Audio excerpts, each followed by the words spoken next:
Okay, we're live.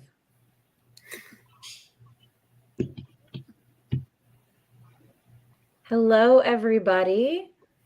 I think we see some people trickling in. We're going to give everybody about a minute before we launch into today's conversation.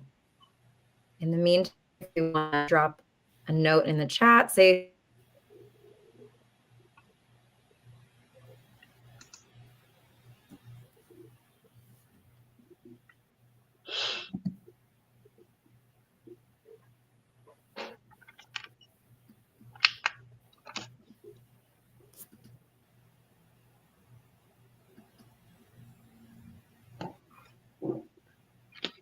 we're just letting everybody trickle in. We'll in just another couple of seconds.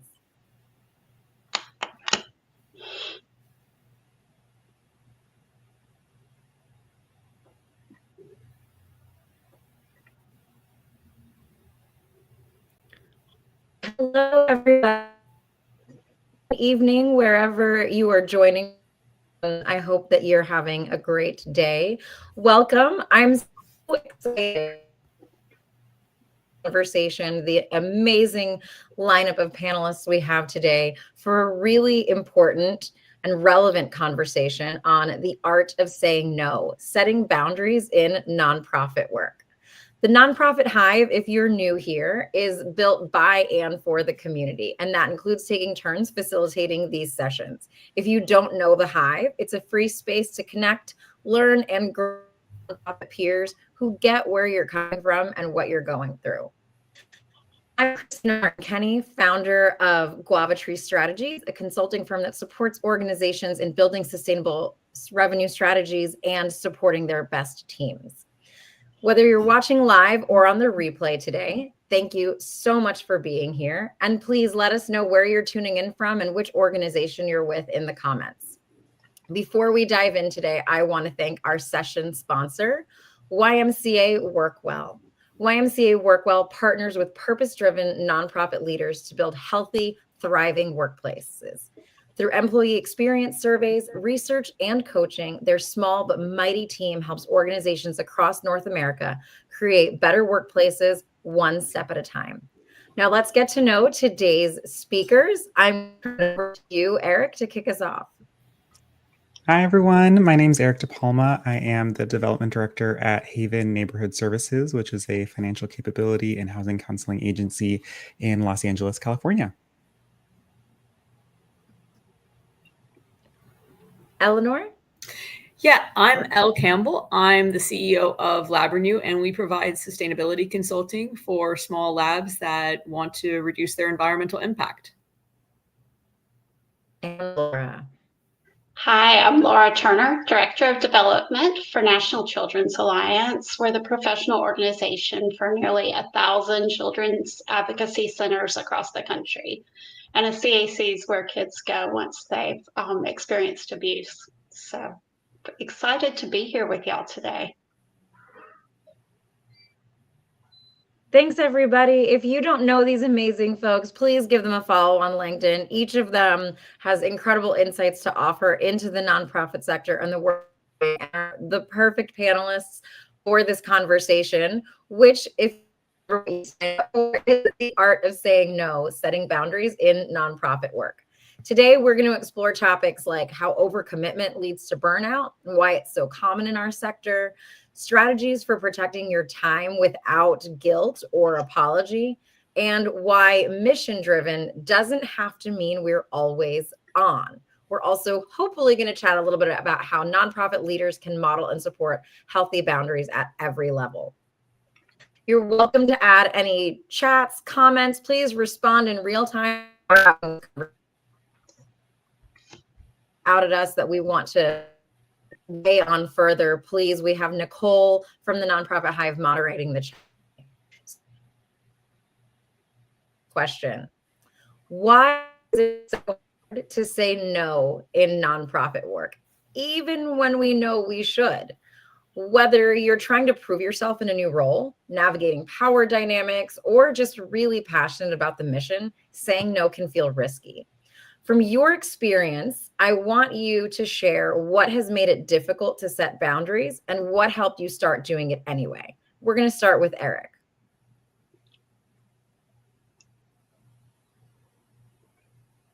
Eric, I think you're on mute. Oh, can you hear me now? There we go. Yes. Okay. This is such a good question. I think for me, in my experience, it's definitely been being perceived as less committed, especially with varying power dynamics in organizations. You know, I don't want to seem like I'm less qualified, seem like, I'm not as committed to the mission, especially when your boss really wants to get something done and doesn't typically take no for an answer, or there's kind of like a we'll get this done by any means possible mentality. If you say no, you feel like, maybe someone else is going to do it and maybe they're going to look better than me. And then, I may not get that raise later on, or I may not be eligible for promotion later on. And, I think everyone as humans, right, we all want to survive. We all want to do the best we can and climb the ladder as best we can.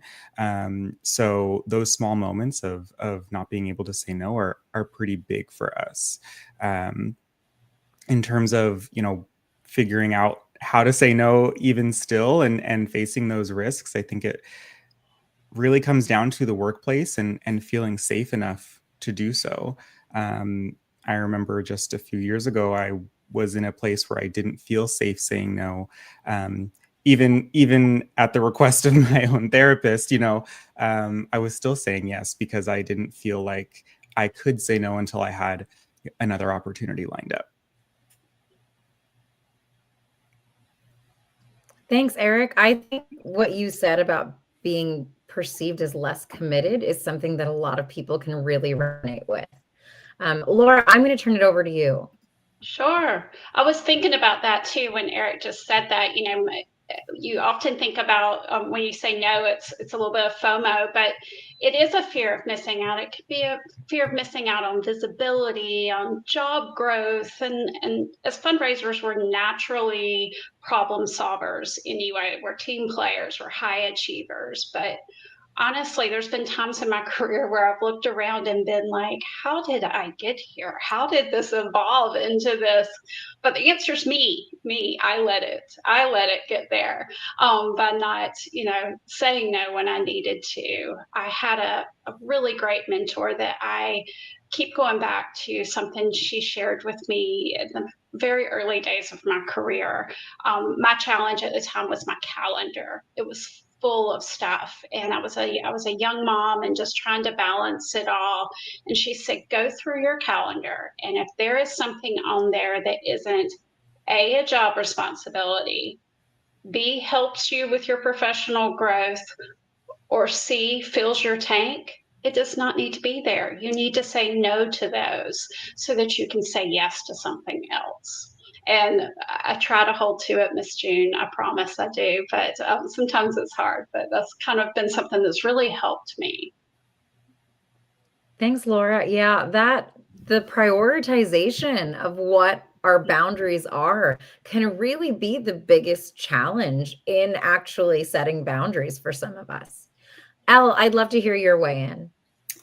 So, everyone here has made really great comments about setting boundaries. And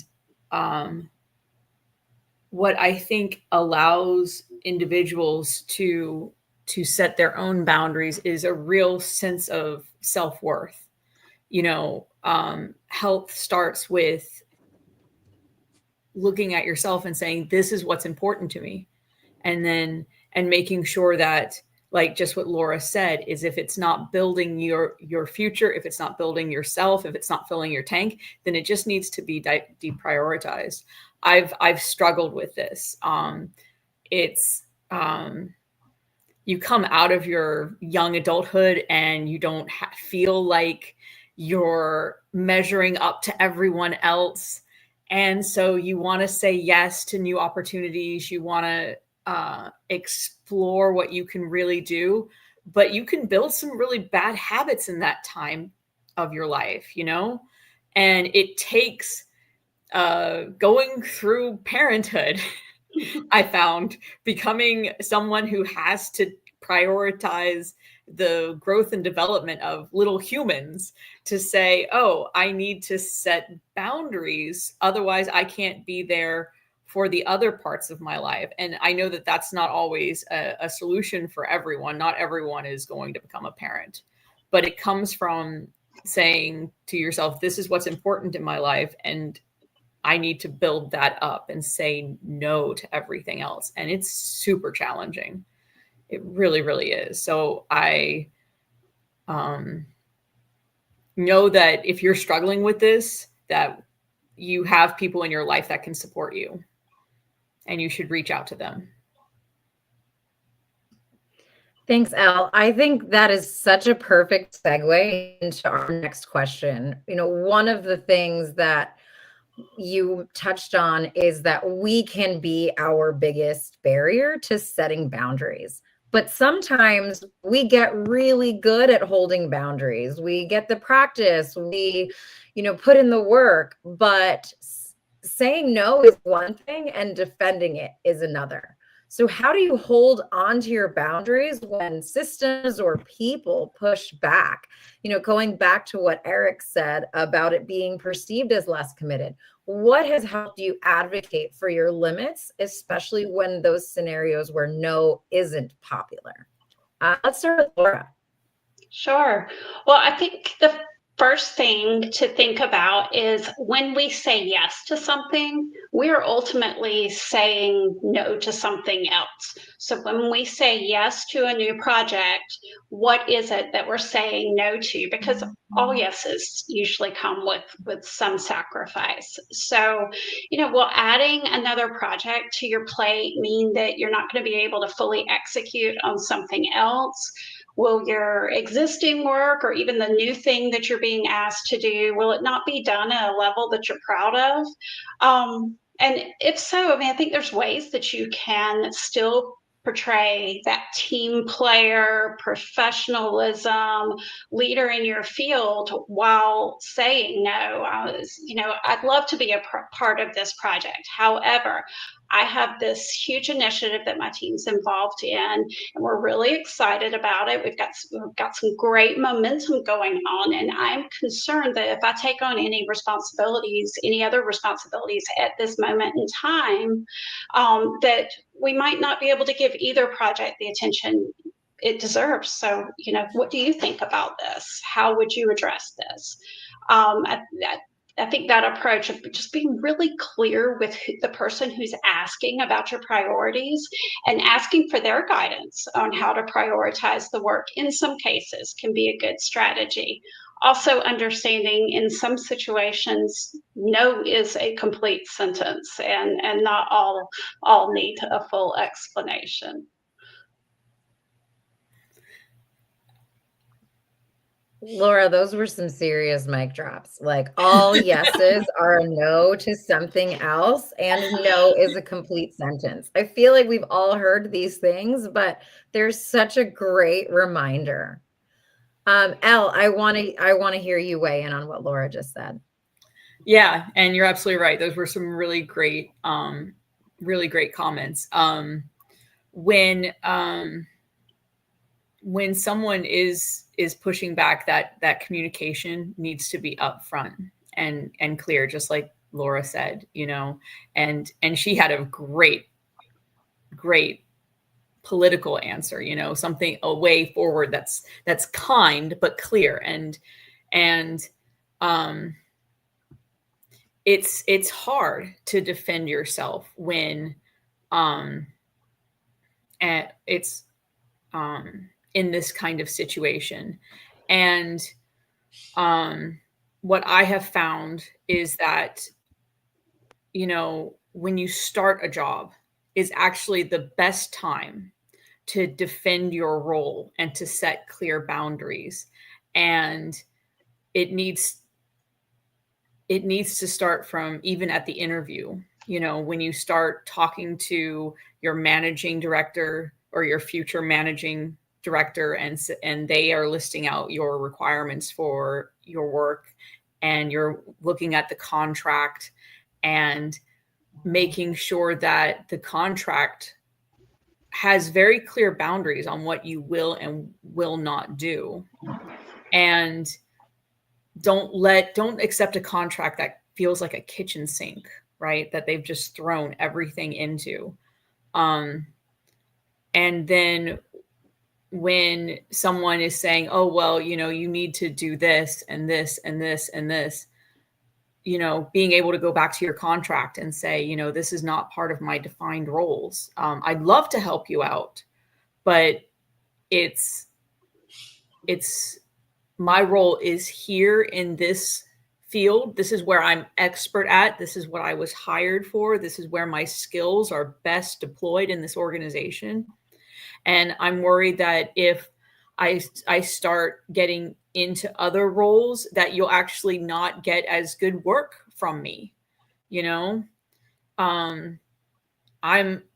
work is a valued resource to this company, and I want to give my best, and my best is here in this position.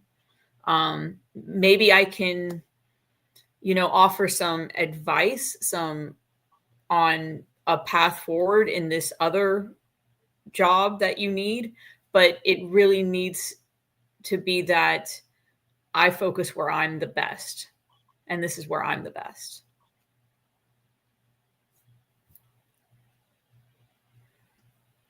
Thanks, Elle. I think that is such a really valid point. And I would like, Eric, I want you to weigh in, but I want you to speak a little bit. You and I have connected over descriptions that look like you're hiring for instead of a person. Series exploring exactly that topic. So I'd love for you to weigh in about everything Elle and Laura just said, but touching a little bit on that new LinkedIn series that you're sharing. So you cut out just a little bit. So I missed the last part, and that might have been my fault. Oh no, I'm sorry. I said I want you to weigh in on what Laura and Elle share, also from the perspective of the new LinkedIn series you just.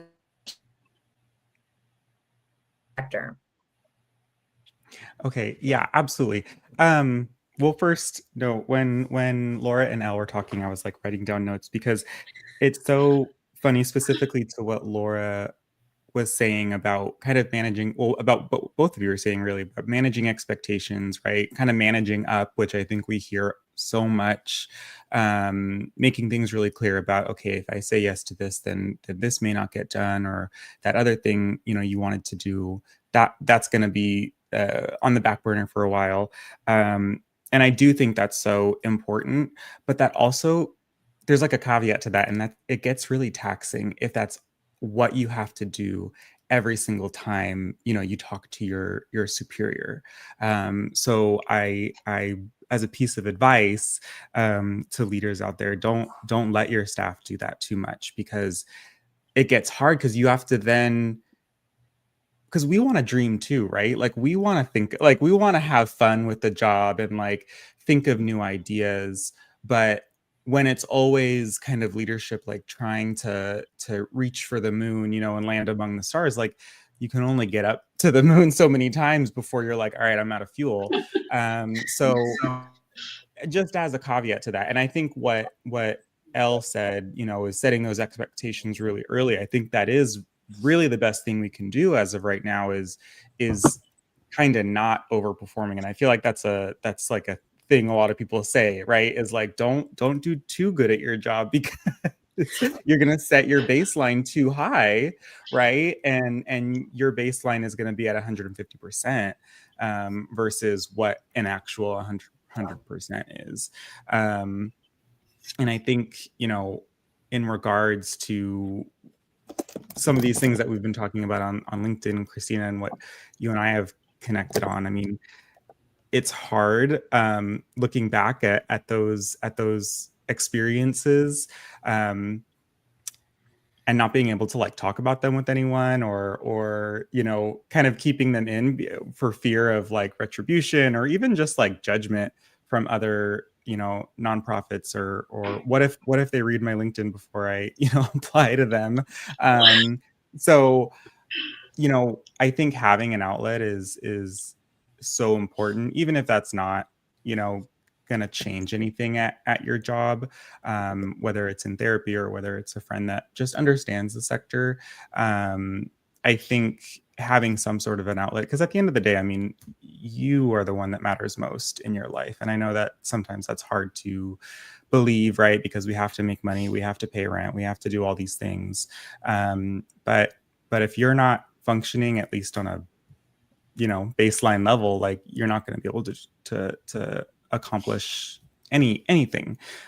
So I think really learning how to prioritize yourself, how to turn some of those lesser experiences into something meaningful, even if that is just posting about it on LinkedIn, then by all means, go for it. Eric, you brings up such a good point. I think I have had those same fears about posting on LinkedIn. I have also had nonprofit leaders reach out to me and say, I never thought that I was putting too much in a job description. I've never considered it from the job seeker's point of view. So it is effective, and it does matter. I'm going to take a quick pause real quick and just welcome anybody who's joining a little bit late. Today, we are talking about saying no and setting boundaries in nonprofit work. If you have questions, feel free to drop them in the chat. And, if you're liking this conversation, just chime in and let us know what resonates. I did have to switch computers because I was a little glitchy. So I apologize to whoever mentioned this, but there was a comment that I wanted to call out about the guilt that comes with boundaries, and that we as nonprofiteers are very, very passionate, committed, mission-driven people who are doing good work because we want to see good work succeed. So it can feel, saying no can come with pretty intense feelings of guilt, especially when we feel like we're letting the mission down. So let's start with Elle today about how you've learned to navigate the emotional side of boundary setting. This is a really tough question, and I am going to be upfront and honest about this, that I have not always been the best one to navigate the emotional side. And the emotional side will actually definitely prevent you from defending yourself in this kind of situation. And the guilt is absolutely a strong one. So I have also been very lucky when this has happened to me, is that I had someone who was we were volunteers, and but she had a little bit more authority in our volunteer positions, and she was able to pull me aside and pull our manager aside and say, look, this situation isn't working out. We need to actually sit down and talk about what we're doing with this work and make sure that everyone's boundaries are clear. So she was speaking to me. She told me, take some time and think about where your boundary actually lies, because you've done a whole lot in the last couple of months in this org, and you're on your way to burning out.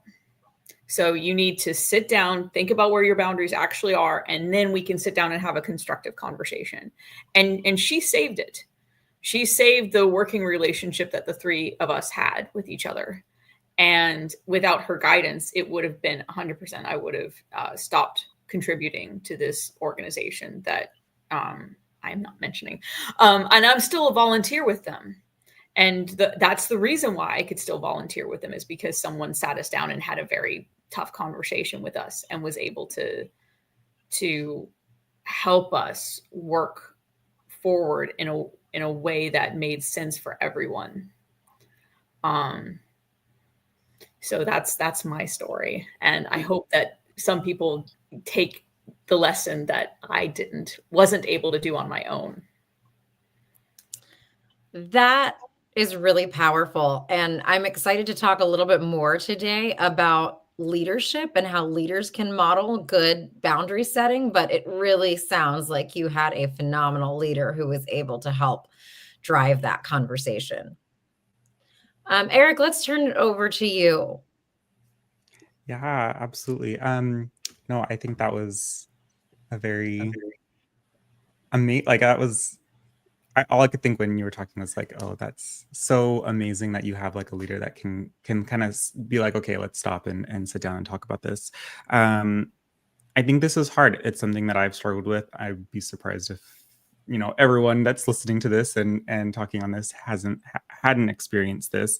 But, you know, the first thought that comes to mind is that, you know, I think we all want to feel some sort of importance in our lives, and we want to feel like we're doing something. So it's hard to say no, especially when it's a cause that you care about, and that you know needs your help or needs the organization.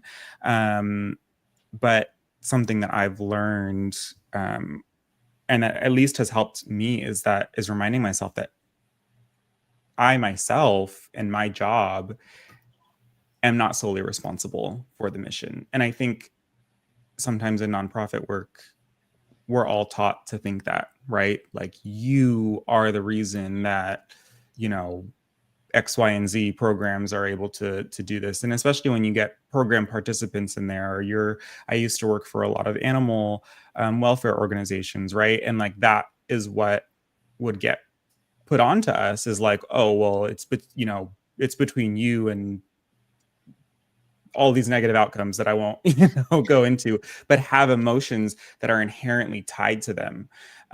So I think that's so important. And I always applaud leaders that separate the, a mission's success from an individual's success in a workplace, because while yes, they're tied together, they're not one and the same. And I think that's really important. As a part two to that, I think it's really important to try and navigate where exactly you're getting that value from. I know that I've had to do that a lot in the past couple of years, is like figuring out where I'm getting my validation from. How much is that coming from the mission itself? How much is that coming from, leadership? Because I think at the end of the day, like, that all just feels the same to me, right? The feeling of accomplishment, or the feeling that I am doing what I'm supposed to be doing. But asking myself those questions and being like, okay, like, how much am I depending on my supervisor to give that to me, versus how much can I give myself based on my own expertise and, my own knowledge of the job. I think a lot of times we put a lot on our leaders to give that to us, just because we know that that's where the power typically comes from, right? So I think being able to sparse those things out and be able to, give yourself some pats on the back is really important as well. Thanks, Eric. And I want to thank everybody in the comments who's leaving notes. There's a really great discussion going on in there. We'll try to get to some of those questions a bit, but I want to give Laura a chance to weigh in on this topic as well. Sure. Eric, you're speaking to my ESFJ Myers-Briggs with that need for validation and appreciation. And that's a learned skill, like you said. It's just something we have to keep reminding ourselves of. But we are so mission connected in our work, and we want our mission to succeed. But we also need to realize that one of the best ways we can do that is to bring our best self to the work every day. And which is why we're here talking about boundary setting. I love what Elle said about having someone to talk to, or a mentor. That's incredibly valuable. I mentioned one, incredibly valuable. I just mentioned one earlier in the conversation. And if you aren't in a workplace where you might have a peer that you feel comfortable sharing some of these struggles, or even when you have to say no to something, someone to bounce that off of, how does this sound? How should I approach this? You might might have to look outside, like our friends here at the Hive. I mean, find a colleague, find a peer that you can have those conversations and say, am I out of line here? They might say, no, you should be doing this. This is in your job. Or they might say, no, you need to take care of you. So I think having mentors and peers are super important. Laura, thanks for that. And if for those who aren't in the nonprofit Hive, you maybe just saw this on LinkedIn, I want to say my absolute favorite Hive chats are when I get on a conversation with a complete stranger who's like, listen, I joined because I know this is supposed to be a space where I can talk about this, and this is what's going on, and I just need somebody to help me figure that out. So please know that there are those of us in the Hive who are more than happy to be a listening ear. Those kinds of conversations give me so much energy and life, and I just really appreciate them. So know that you do have a community. That's exactly why this space was built, to really have those conversations and reflect on that. So Laura, thanks for that call out and for reminding us. Elle said this a little bit earlier too, that sometimes we really just need to lean on other people to figure this out. Saying no, for some reason, is just really challenging. And that's exactly why we're having this conversation. So let's talk about one of my favorite topics, burnout. Often saying not an inability or I don't always want to say an inability, but not being able to set boundaries can lead to burnout. And burnout trickles down, but so does balance. The ability to say no is not experienced equally across gender, race, role, or tenure in an organization. So what does it look like when leadership creates a culture where it's actually safe to set boundaries?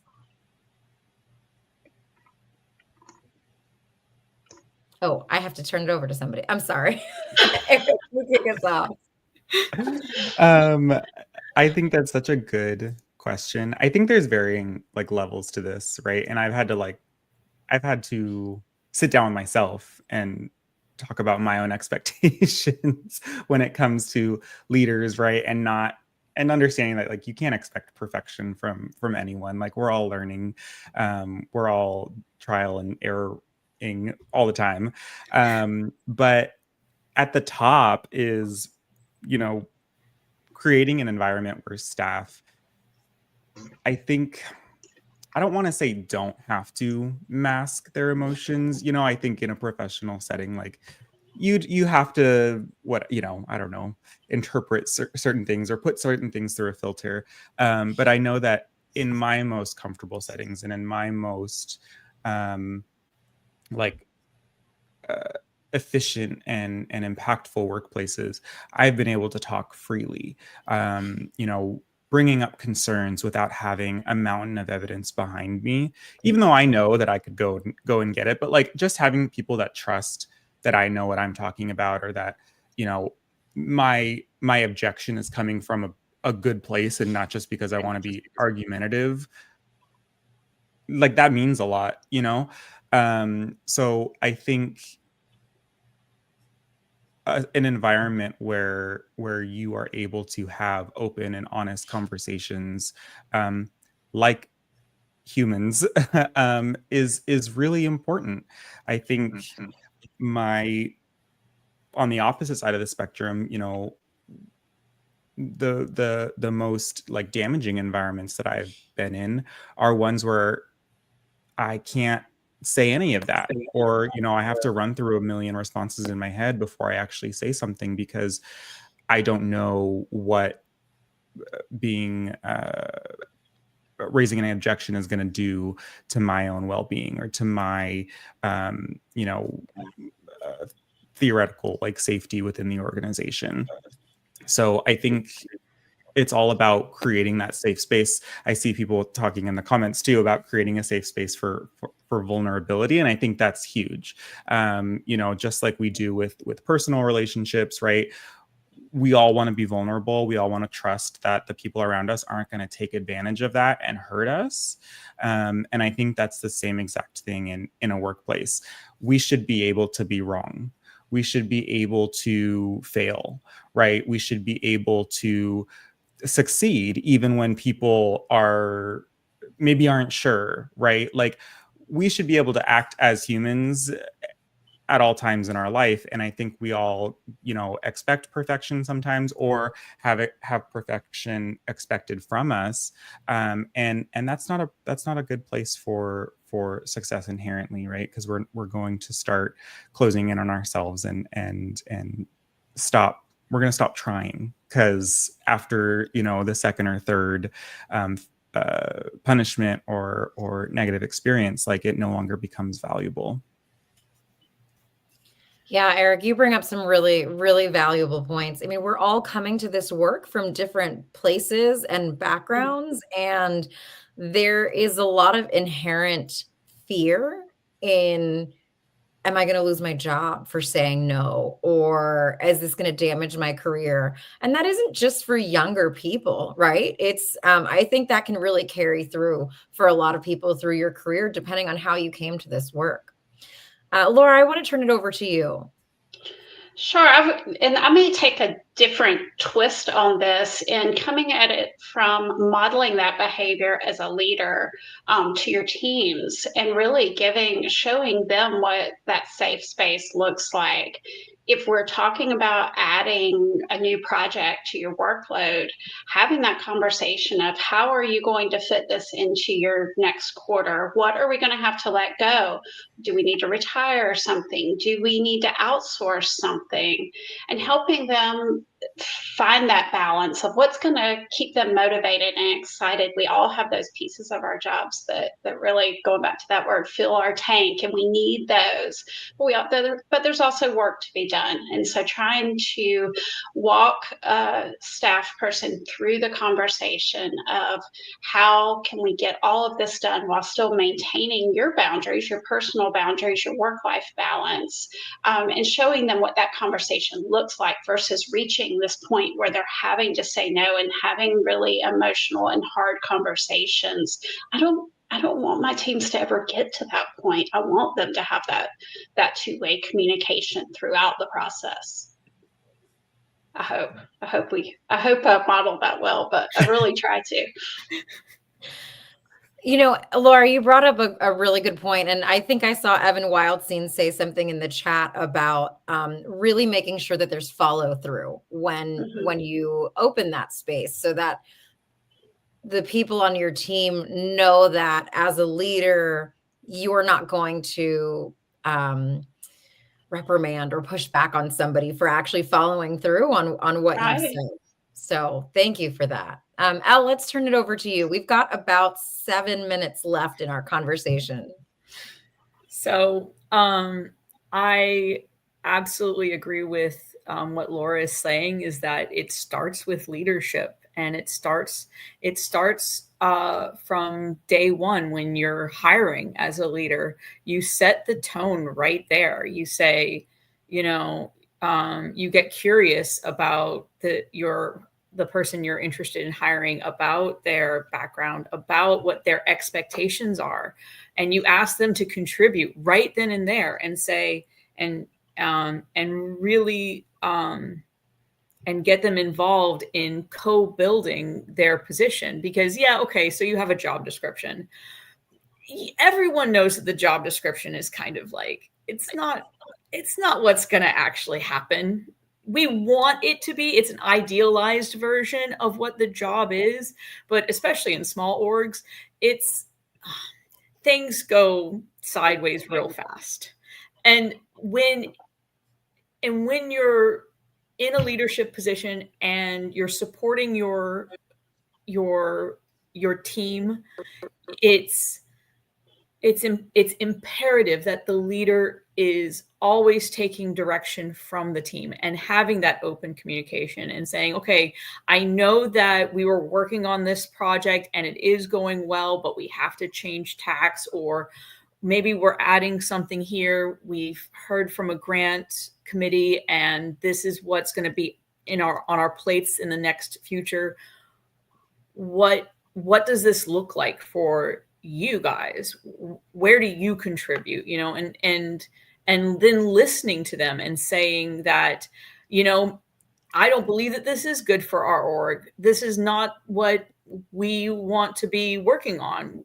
We need to work on this other thing. And it is that open communication, and then applauding someone when they call you out and they say, hey, this is what you said that you would stand for, but you're doing this other thing over here, and it's causing problems on the team. Or I saw that you weren't valuing someone's opinion, and you have to really just take it as a leader and say, you're right. I wasn't honoring my mission, my values, and this is really hard for everyone. Trust me, I know. I've been gut punched like this once, and just take a deep breath and say, I need to be better. You're right for calling me out.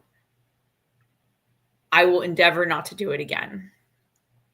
And then that open communication with your team as a leader is what will prevent burnout. And it starts from day one. And then you also have to keep it going. And this is why leadership is so rare, true leadership, and why management is so common. Oh my gosh, Elle, that was phenomenal. Why leadership is so rare and why management is so common. That is just so spot on. We have about 5 minutes left, and I want to get to 2 questions that came up in the chat that I'm going to read them both, and then because I think they're pretty similar, and then you guys can each pick which one you want to answer. So the first question is from Lorena. I hope I'm saying your name correctly. She said she'd love to see if any of us have thoughts on how to create boundaries of people not going to others instead of you. She's new in her role, and a board member continues to seek external advice instead of listening to their thoughts and opinions, since it's her responsibility. Separately, Maurice asked, where is it? There we go. As a staff person, how do you ask a leader to help prioritize, be taken off a project, or if something can be outsourced? How do you communicate a need for boundaries without sounding like complaining? So on one hand, we have somebody asking, how do you actually say no, right? And on the other, how do you say no when you're the go-to person, right? You're the default. So I think these are very similar questions. I'm going to have Laura, I'm going to have you start us off. Sure. I love the resident expert question. How do you make sure that everyone knows what your role is and what it isn't? I think job descriptions, of course, they're the guardrails, they're the foundation. But sometimes we assume that everyone knows what's on our job description, what our role is. Sometimes in smaller orgs, it's a little bit grayer, but the bigger you get, the more sometimes that can get really confusing. So it might not even be that this is an area of your expertise, or that you're the best person to handle this, or that you're the wrong person, that there's another whole person that's assigned to this. So I think that's really helpful. The other question, though, about when to outsource, I love to outsource. I used to own my own company before coming into nonprofit work, so I've been on the other side of that too. And I think at the end of the day, you have to make a business case for your organization. Is this going to allow you to free up some of your time so that you can be productive in these 3 other ways by outsourcing this one task? I had a staff person a while back say that she was spending 2 days on a very administrative task that could have been technology could greatly alleviate a lot of that. And so we're working on outsourcing that so that now she has 2 more days a month to be creative and do all these amazing things that she's really good at. So I think framing it from a business case and not necessarily a personal case is something that's really worked well for me. Thanks, Laura. Elle, what do you have to say? It really feels like these questions, as everyone's identified, are, the two faces of the same coin. Mhm. It's knowing your skill set, what it is and what it is not, and then being able to communicate that effectively. And maybe it takes a bit of bravery on your part to be able to go to your manager and say, I need some help.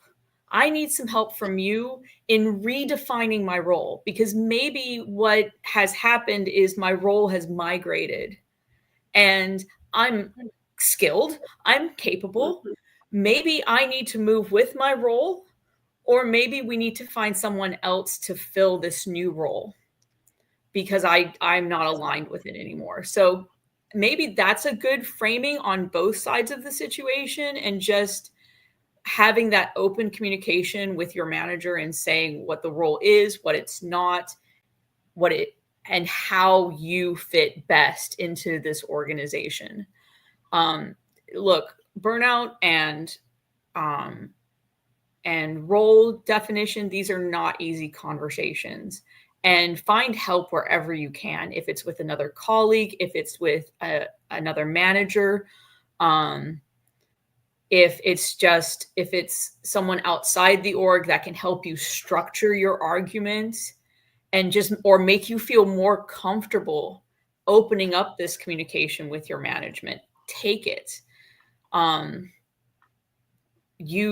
Everyone who is, endeavoring in the nonprofit space, working, we're all here for a bigger reason than ourselves. And our passion is our value. So don't let someone else drain your passion from you. Find the support that you need to have these tough conversations. Thanks, Elle. Eric, why don't you close us out? Yeah, absolutely. I think what Laura and Elle both said are like perfect, especially with defining your job description, and your, I guess, furthermore, your role in the organization, because sometimes those can be different. Two things come to mind when I read through these questions. One is don't be afraid to say I don't know, which is something that I've had to learn and relearn, especially coming into new organizations. But in one of my past roles, when I was leading a team, that was probably like the most potential my team and I had for bonding, was like a question coming up and me being like, I don't know. I don't know what that is. And then, we'd spend like 15, 20, 30 minutes, maybe an hour if it was a really good conversation, just like brainstorming and like getting really into the, and sometimes maybe it goes off topic, whatever. But those types of teams, when, you're able to like attack something as one mind and really get into something because none of you are experts in it. And even if you get to the end of it and you're like, okay, we should probably outsource this because this would take too much time. Like, that's a lot of really valuable information that you just learned. You learn how people are coming at a problem. You learn how well you guys work together. And then you learn like how well the team, can address a certain issue or a certain challenge. So I think there's a lot of potential when it comes to, finding what you yourself or you and your team can do versus what you may not be as good at, or where you can best manage that. And going to the question that included an anecdote about the board member, only because I've been in this, I think we've all been in situations like this. But I think for me, that has always come down to leadership modeling that behavior, especially when you get to board members. The times that I've felt most supported is when, my ED or my supervisor has had my back in the face of conflict with board members. And when you track that back, it really comes down to expectations, just like the job roles that we're talking about, right? Like, everyone, including board members and volunteers and staff, like need to know where their job lies within the organization, and how much power that comes with and what they're allowed to do with that power. Otherwise, things can kind of run amok. And when you have leaders that kind of aren't good at defining those different pathways, I think that's where, feelings get, I don't want to say feelings get hurt, but like, for lack of a better phrase, that's where you feel not so great, and you feel like, okay, they're not valuing my opinion, or they're not valuing my expertise because they have this view of me that I don't think is correct. It's on leadership, whatever that amorphous term might be, to really set those guidelines and set those expectations. Thanks, Eric. That concludes our conversation today. I want to thank everybody so much for joining us, and for Elle, Laura, and Eric. You guys were incredible today. I hope this has left everybody with thought-provoking, but also actionable tips to include in your own journey in learning to set boundaries. If you are not part of the Nonprofit Hive, please go to the Nonprofit Hive's website or join us on LinkedIn. I hope to see somebody in one of my Hive chats very, very soon. And thank you once again to YMCA Workwell for sponsoring this chat and making it possible. Thanks again. And also, just don't forget to check out the Nonprofit Hive website for more conversations just like this. Have a great rest of your day, everybody, and we'll see you soon.